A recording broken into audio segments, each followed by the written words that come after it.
The Jags are in one of the trickiest positions in the NFL right now. Their seemingly long-term solution, Urban Meyer, turned out to be a dumpster fire, and now they're scrambling. With uncertainty looming at almost every managerial position and unassurance in their number one draft pick, let's take a deep dive into the future of the Jacksonville Jaguars organization.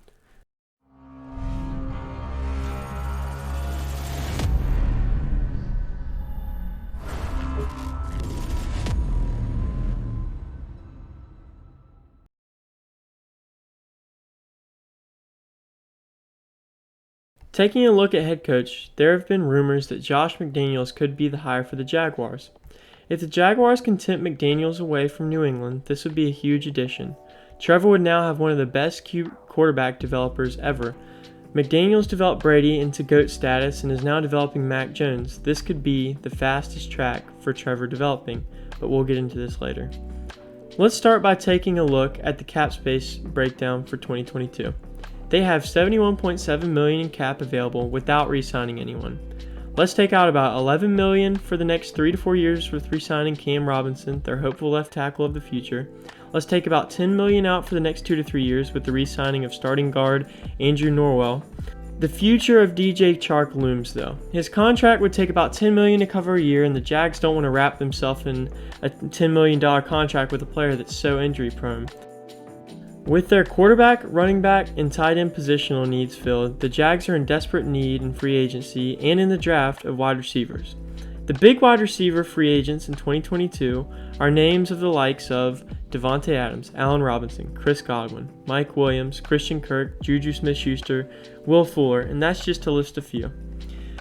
So assuming that $10 to $15 million would get spent on getting a wide receiver, they wouldn't be able to get massive names like Davante Adams or Chris Godwin, but someone like Allen Robinson or Mike Williams could be the play for them and a huge addition to Trevor Lawrence's arsenal. They're going to also want to spend about $20 million on defense, getting big names like Marcus Williams at safety and Larry Ogunjobi at defensive tackle. And they're also going to want to spend an additional $10 million in investing in the secondary. And boom, they've filled numerous needs in free agency. So now let's break down the 2022 draft for the Jags. They have 15 total picks in the draft. They own their own picks from the rounds 1 through 3 and have the Panthers pick in the 3rd round, assuming they get the number 1 pick. Post-draft, we could be looking at a deadly Jaguars team. If they get Aiden Hutchinson in the draft, they could end up with one of the best dueling edge threats with Aiden Hutchinson and Josh Allen, and additionally having a revamped interior defensive line with Ogunjobi or another defensive tackle in free agency. They would have an improved secondary with the additions in free agency and potentially in the draft.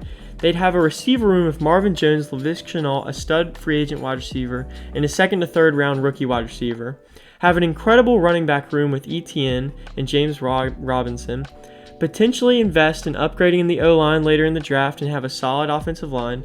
And of course, Trevor Lawrence, who could have one of the greatest QB developers ever as his head coach. Let's break down just how good Josh McDaniels is at developing quarterbacks. When he came into New England, Tom Brady went from just being great to being the GOAT. Brady from 2001 to 2008, pre-Josh McDaniels, averaged just over 3,700 passing yards, 28 passing touchdowns, 12 interceptions are on a 92 passer rating.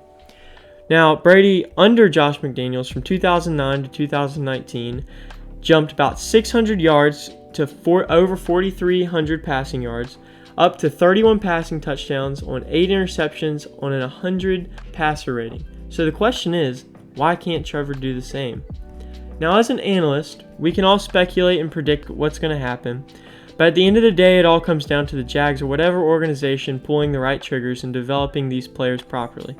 But with an improved receiving core for Trevor, year 2 and beyond, and a young blossoming top-end talent defense, this team could become a real threat in the next few years under the right management and become a real threat to a rough around the edges AFC South. Thank you for watching this episode of Looking Ahead. If you liked our content, make sure to like, subscribe, and leave a comment below. Merch is in the description below. And peace.